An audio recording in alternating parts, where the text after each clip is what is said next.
As per latest notification अभी जितने भी सीबीएसई स्कूल्स होते हैं अब वहाँ पे प्रॉपर चार्ट्स लगेंगे ताकि शुगर इनटेक को काउंट कर सके, वो ये मेजर करे और माइंडफुल रहे अपनी शुगर कैलोरीज वगैरह वगैरह इनटेक्स को लेकर के। पर मैं बीइंग टीचर ये मेरी एक कंसर्न जो मैं रेज़ करना चाहती हूँ, क्या सिर्फ डाइट काउंट करने से, कैलोरीज और शुगर काउंट करने से जो ओबेसिटी या डायबिटीज़ की जो प्रॉब्लम है जो भी हमारे बच्चों में रेज़ हो रही है, क्या वो प्रॉब्लम सिर्फ कंट्रोल करने से या बैन करने से क्या वो प्रॉब्लम सॉल्व हो जाएगी? अभी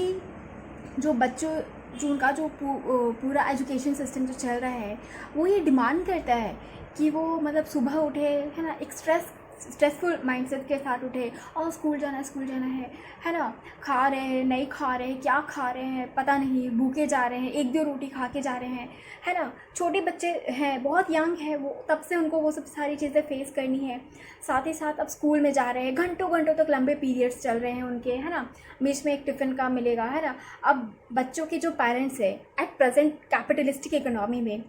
पेरेंट्स को भी जाना है वो क्या टिफ़िन में दे रहे हैं, अपनी सुविधा अनुसार क्या नहीं बना के दे रहे हैं, कैसे डाइट दे रहे हैं, ठीक है। हर बच्चा या हर पेरेंट्स इतने तो प्रिविलेज नहीं है ना कि बहुत proper healthy diet, nutrition 100% perfect diet, है ना, अपने ग्रोइंग बच्चों को, है ना, ग्रोइंग लर्निंग स्टेज में जो बच्चे हैं एटलीस्ट 18-20 साल तक के जो बच्चे हैं वो उनको वो अफोर्ड कर सके या उतना टाइम और अटेंशन दे सकें। साथ ही साथ अब जब इतनी कॉम्पिटिटिव इकोनॉमी है, भाई हमें जॉब क्रैक करना है, हसल कल्चर है ना, हार्डवर्क कल्चर है, तो ये सब सारी चीज़ों में बच्चा स्कूल, कोचिंग, है ना, फिर बैठे बैठे फ़ोन पे, इंटरनेट पे, है ना, कंप्यूटर पे जो वो अपना पूरा स्टडी कर रहा है ना, ये जो पूरा एजुकेशन सिस्टम जो बच्चों के लाइफस्टाइल पे जो ख़राब असर डाल रहा है, इसका क्या किया जाएगा? कौन इसके बारे में सोचेगा? सीरियसली कौन सोचेगा? ठीक है, जो नॉर्मली सरकारी स्कूल के बच्चे हैं या ऐसे बच्चे, है ना, जिनका मतलब चाहे what ever be the reason, अच्छा या बुरे रीज़न के कारण जो बहुत ही मेन स्ट्रीम एजुकेशन जो है हमारी कॉम्पिटिटिव एजुकेशन है, उनसे अगर वो पीछे हैं, ठीक है, या उनको पता है कि उनको पढ़ाई नहीं करनी है या उनको पढ़ाई में अपना करियर नहीं बनाना है ना, या वो पढ़ाई अफोर्ड नहीं कर सकते हैं, तो ऐसे बच्चे तो मतलब संभाव ये सब सारी चीज़ों से निकल जाते हैं। पर जो बच्चे जिनको लगता है, स्पेशली मिडिल क्लास तक के बच्चे जिनको लगता है कि भाई पढ़ाई के अलावा हमारा कोई जुगाड़ नहीं है, हमें ये पढ़ना है ताकि हमें अच्छी जॉब मिल सके, उन बच्चों का तो फिर बेड़ा गर्क, जो हेल्थ होता है ना वो तो बेड़ा गर्क हो गया। सपोज़ उनका पूरा हार्मोनल पैटर्न डिस्टर्ब हो रहा है, ठीक है, एक स्ट्रेस में रहना, है ना, एग्ज़ाम का स्ट्रेस, स्कोर करने का स्ट्रेस, है ना, पीयर प्रेशर होता है उनका, ठीक है। और जब वो लंबे लंबे कोचिंग में है, स्कूल में है ना, या जब वो पढ़ाई करने के लिए खुद को भूखा मार रहे हैं, बहुत सारे ऐसे बच्चे होते हैं जो खाना खाने के बाद नींद आता है तो उससे वो बचने के लिए भूखे रहते हैं, वो भरपेट खाना नहीं खाते, ठीक है।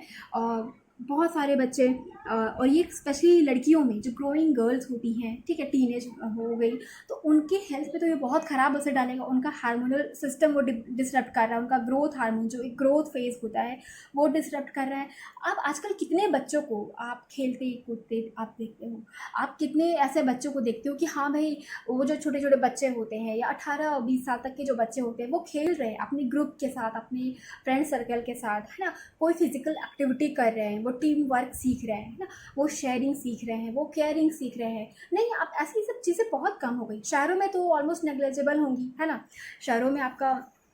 इंफ्रास्ट्रक्चर होता है, बड़ी बड़ी बिल्डिंग्स होती हैं, बहुत सारी चीज़ें होती है, कार होती हैं, है ना। रोड में बच्चे कितना खेलेंगे, ठीक है, नालियाँ खुली रहती हैं, ठीक है, ओपन ड्रेनेज सिस्टम रहता है, ठीक है, तो बच्चे कहाँ खेलेंगे, कैसे खेलेंगे, किनके साथ खेलेंगे, ठीक है।